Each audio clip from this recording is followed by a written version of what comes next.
Oberyn Martell felt the first twinges of exhaustion the moment he stepped away from the corpse of the mountain, but his spirit, ablaze with vindication, refused to let his body collapse.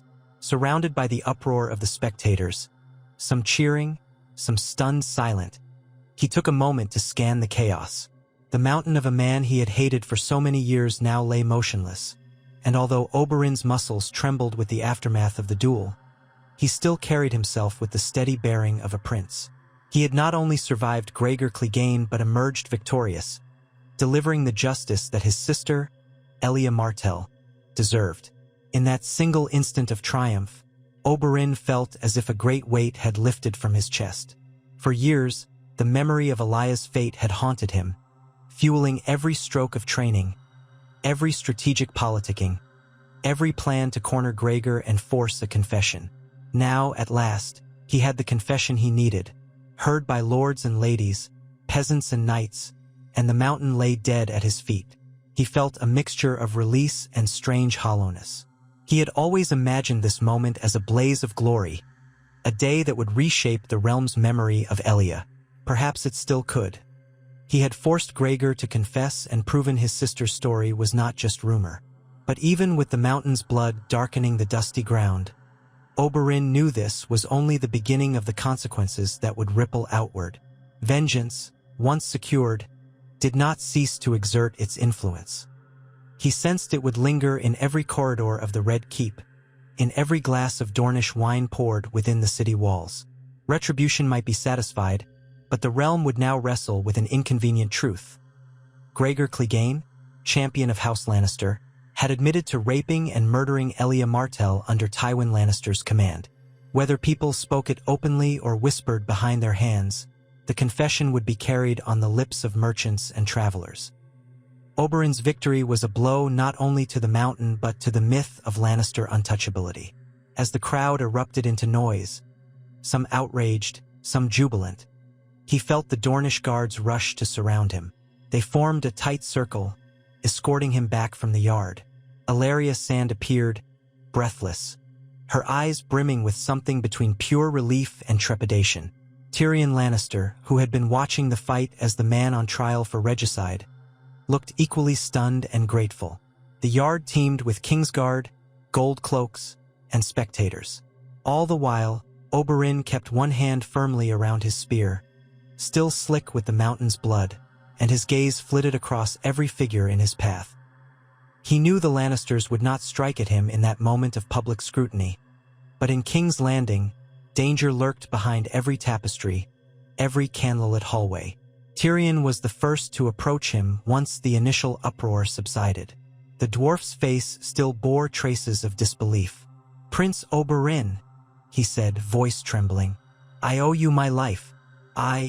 Oberyn raised a hand to silence him. "I did this for Elia," he said simply, though not unkindly. "But let us be clear, the gods have chosen, and you are a free man. Use your freedom wisely, for King's Landing seldom lets good fortune last long." He managed a weary smile. Tyrion nodded and swallowed, stepping aside with something akin to reverence. Ellaria clutched Oberyn's free arm, her own relief palpable in the press of her fingers. She did not speak, but her eyes spoke volumes of concern. Within minutes, a crier's voice carried over the pandemonium, affirming that by virtue of trial by combat, Tyrion Lannister was declared innocent of the charges against him. A second crier announced that Prince Oberyn Martell had proven his case in the sight of gods and men, and thus the trial was ended. No mention of Gregor's confession was included, but those who had been present would not soon forget the dying man's words. The secret was out, or at least beyond the Lannisters' immediate power to conceal. In the following hours, it became clear that the Red Keep was on edge. Lord Tywin Lannister vanished from the public eye, presumably convening with his closest advisors. Cersei retreated, white-faced, to her chambers. Jaime Lannister was spotted stalking through the corridors with his jaw clenched, while the new King Tommen, too young to fully grasp the magnitude of what had happened, was ushered away by his handlers. Every corner of King's Landing buzzed with rumor and speculation. Some claimed that Oberyn was now unstoppable, that the Lannisters would be forced to yield to Dorne, while others asserted that the lion would soon roar back, unleashing an even more devastating reprisal on the Red Viper. For his part, Oberyn retired to his temporary quarters to cleanse himself of dust and blood. The flickering flames of the braziers cast dancing shadows against the walls, intensifying the unsettled feeling in his chest. Ilaria helped him remove his leather jerkin, wincing as she saw a deep scrape along his ribs. It was not serious, merely a glancing blow from the mountain's blade. She dabbed a wet cloth gently across his torso. When she spoke, her words came in a hush. "We should leave this place. My prince, please. Take a ship from the Blackwater Bay and return to Sunspear. We can celebrate victory in Dorne, free from these intrigues." Oberyn hissed as the cloth pressed into the wound, though whether in pain or thought was unclear. "Leave now," he repeated. His eyes flicked to the shuttered window, as though imagining the city sprawled around them in the darkness. "If I flee to Dorne, it will look like I struck a blow and ran from the consequences. No, Ilaria, my fight here is only half finished.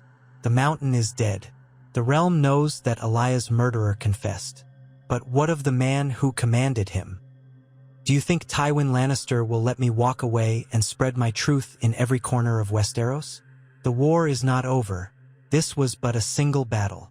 She drew a shuddering breath, setting the cloth aside and lacing her fingers with his. "I feared you would say that," she murmured. "But I understand. I only ask that you remember we have daughters who need their father." Oberyn brought her hands to his lips. "I will remember," he promised softly, though his gaze already seemed distant, as if he were planning his next steps even in the glow of the brazier's flames. He felt more certain than ever. His victory over the mountain was the fulfillment of a vendetta, but it was also the opening of a new door. There was more to do. He had forced Gregor to speak the truth. Perhaps now he could expose Tywin's complicity, or at least keep the Lannisters in check. The realm was trembling under the weight of wars and betrayals. Maybe Dorne could seize the moment to secure a better future. That night, after Ilaria had fallen into a fitful sleep, Oberyn paced the length of the chamber with restless energy. He imagined the talk racing through King's Landing's alleys. The Red Viper had proven that even the most formidable Lannister champion was mortal. Oberyn took little joy in the city's fear, but he understood it was leverage. If the Lannisters had lost their unstoppable enforcer, it changed the balance. People once too frightened to speak up might now find courage. Allies who had been on the fence might approach him. He saw the strands of a web forming in his mind, realized that if he was cunning and patient, he could use the mountain's downfall to force Tywin into concessions. Perhaps Dorne could finally gain the respect and restitution it deserved, or at least see to it that Elia's memory wasn't distorted for Lannister convenience. But he also knew Tywin was no fool. The Lord of Casterly Rock had built an empire on cunning strategy. Only a few hours had passed since Oberyn's victory, and already Tywin was likely plotting his next countermove. A cornered lion, after all, was more dangerous than ever.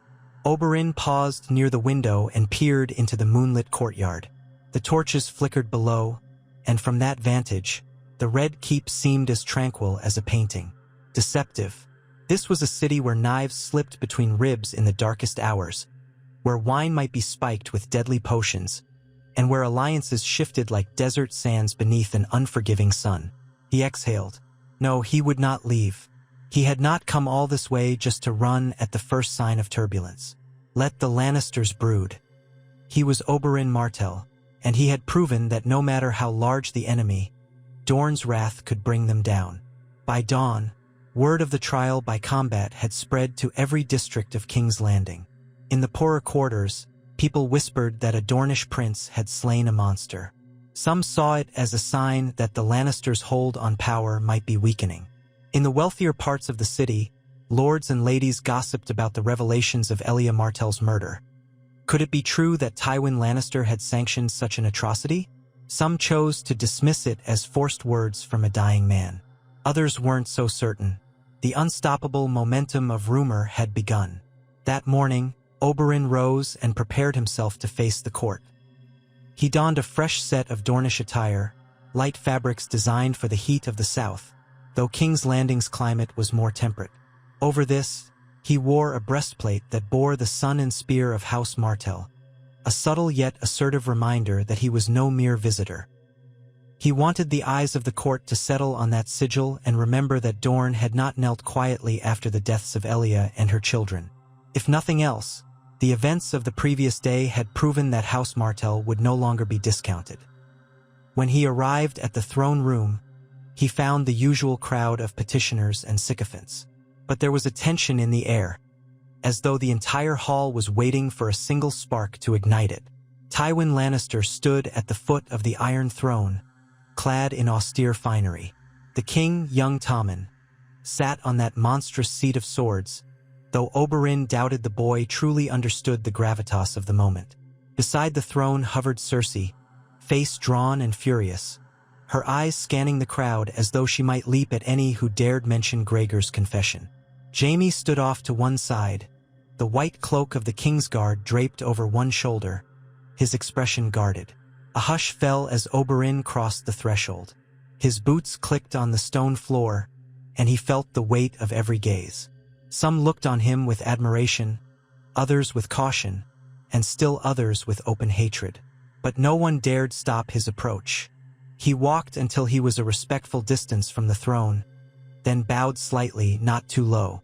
"Your Grace," he said, addressing Tommen, though his eyes flicked to Tywin. "I trust the realm fares well this morning." Tywin's voice was as cool as ever when he responded. "As well as it can, given the spectacle we witnessed yesterday." He did not elaborate, but the barb was clear. He considered the trial by combat, especially its result, an affront to Lannister dignity. "We are here to hear the day's petitions and see to the administration of the realm. If you wish to remain, Prince Oberyn, you are, of course, welcome." It was an attempt to dismiss the entire matter, to submerge the story of Gregor's confession in the daily humdrum of official business. Oberyn recognized the tactic. Tywin sought to project an image of calm normalcy, as if the killing of his champion was a trifling inconvenience. But Oberyn had no intention of letting that happen. He stepped forward and inclined his head toward the king. "I would indeed remain, Your Grace. But before these proceedings begin, I believe it is important that we address the final words of the man who once served House Lannister." Cersei bristled, her eyes turning to slits. Tywin's gaze hardened fractionally. A ripple of unease passed through the courtiers. "Ser Gregor was a man of ill repute," Tywin said. "Anything he might have babbled while dying cannot be considered official or reliable. The result of the trial has already been decided. Lord Tyrion is free, and the matter ends there." Oberyn raised his chin, voice composed. "In Dorne, we do not dismiss confessions so lightly, particularly when they involve the murder of a princess of our house." Cersei interjected, her voice a whipcrack. "You dare question the verdict of the gods? My father has said all that needs to be said. This is not the time or place to blacken the name of the man who fought on our behalf. He may have been a brute, but he died serving the crown." A few in the hall stirred, clearly unnerved by how quickly the conversation had escalated. Oberyn smiled thinly and directed his next words to King Tommen, who watched with wide eyes. "Your Grace, I seek no quarrel. I merely wish to point out that these accusations are of the gravest nature. Elia Martell was your aunt by marriage, the wife of Prince Rhaegar Targaryen, and her children, your cousins, were also royal blood. If men loyal to House Lannister truly committed those atrocities, it stands to reason the crown should acknowledge it, if only to reassure the realm that such crimes do not go unanswered." Tywin, aware that the eyes of the court were upon him, kept his composure, but the veins in his neck twitched. "Prince Oberyn, you speak of events that occurred many years ago, during a time of rebellion. The details of that conflict are well known. The city was sacked, regrettable crimes occurred on all sides. I have already given my account to King Robert, the previous occupant of the throne, and he saw no need to dig further. Now is hardly the moment to rewrite history for personal vengeance." Oberyn let that slight rest in the air for a heartbeat. Then he said, "History has a way of revealing its secrets, my lord, whether or not you choose to acknowledge them." He paused, But I will not belabor the point here. I only ask that the crown keep in mind, the words that Gregor Clegane spoke were heard by hundreds. Some of those men are here in King's Landing. Perhaps, in time, they will come forward. Perhaps not. But you cannot quell rumors so easily. He bowed again to Tommen, then stepped back, letting the hush linger. No further response came from the Iron Throne. Tommen merely looked confused, while Tywin set his jaw and signaled for the next petitioner to come forward. The silent message was clear. The Lannisters would try to bury the confession as pain-driven rantings. Oberyn had planted a seed of doubt, and that was enough for the moment. Afterward, as the court was dismissed, Oberyn felt an odd surge of satisfaction. He had tested the line in front of everyone. The Lannisters had not dared punish him directly, which meant Tywin was weighing the political repercussions of any aggressive act against him. Indeed, slaying or arresting the Prince of Dorne in the aftermath of the Mountain's trial by combat would have sent a shockwave through the realm, likely sparking open conflict with House Martell. That was something Tywin wished to avoid, especially when the Iron Throne was still reeling from multiple wars and facing unrest in the north and the Riverlands. This knowledge allowed Oberyn a measure of breathing room. He could press forward with more subtle strategies, at least for a time. He was departing the throne room when Tyrion caught up to him. The dwarf was panting slightly, as if he had been forced to hustle through the crowd on shorter legs. "Prince Oberyn," he said, voice subdued. "Do you have a moment?" Oberyn surveyed the onlookers, then nodded. They made their way to a more secluded gallery off to one side, its tall windows overlooking a courtyard. There, Tyrion exhaled and glanced around as if to be sure they were not overheard. I wanted to thank you again," he said awkwardly. "But I also wanted to warn you. My father will never forget this slight. He might let the rumor of Gregor's confession lie for now, but behind closed doors, he will be plotting how to remove you from the game." Oberyn nodded, his expression solemn. "I have no illusions about the risk I face here. I am, however, curious. Do you share your father's stance on what occurred with Elia?" Tyrion stiffened but looked Oberyn squarely in the face. "I was not present when my father planned the sacking of King's Landing. I know only what the stories say and what my father refuses to clarify. But I believe Elia Martell was grievously wronged, and if my father had a hand in it, well, you would not be the only one who finds it shameful. But he is a powerful man, Prince Oberyn, and his power is rooted in his reputation for ruthlessness. Whatever kindness he might once have had withered long ago. I have learned," Oberyn said, "that all men can be touched by the right leverage. Tywin Lannister is no exception. If I must, I will push until he is forced to show his fangs in the daylight." Tyrion nodded slowly, then hesitated. "And if you do, where does that leave the rest of us? I am a Lannister by name, but I have no illusions about my father's affections. Still, open conflict will tear King's Landing apart. I imagine you do not want that either." Oberyn measured Tyrion's tone. There was genuine worry there, and perhaps an appeal to reason.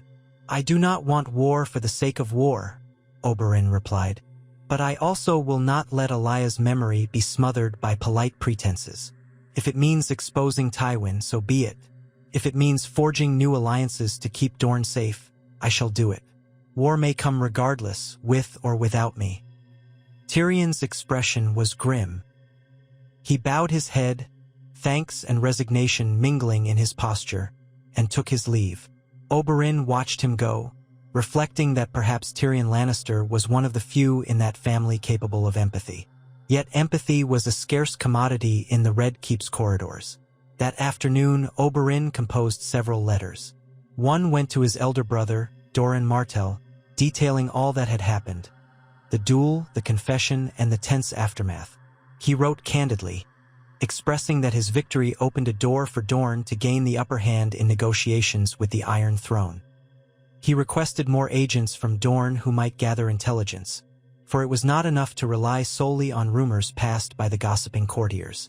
Another letter went to Prince Trystane, his nephew, urging him to be cautious should he travel to King's Landing.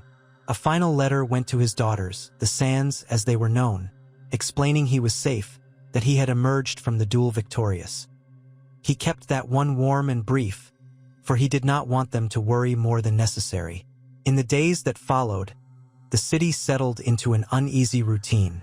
Tywin publicly moved on as though the trial by combat was old news. The small council resumed its usual tasks, discussing trade, controlling bandits in the Riverlands, debating the Iron Bank's demands for repayment. Tommen was betrothed to Marjorie Tyrell, ensuring the crown maintained a vital alliance with Highgarden. Meanwhile, word of Oberyn's triumph against the mountain spread far beyond the city walls. Merchants and travelers took the news to every corner of the Seven Kingdoms, and many common folk quietly rejoiced that the fearsome mountain was no more. In some places, especially the Riverlands, peasants lit candles in Oberyn's honor, for Gregor had brutalized their lands for too long.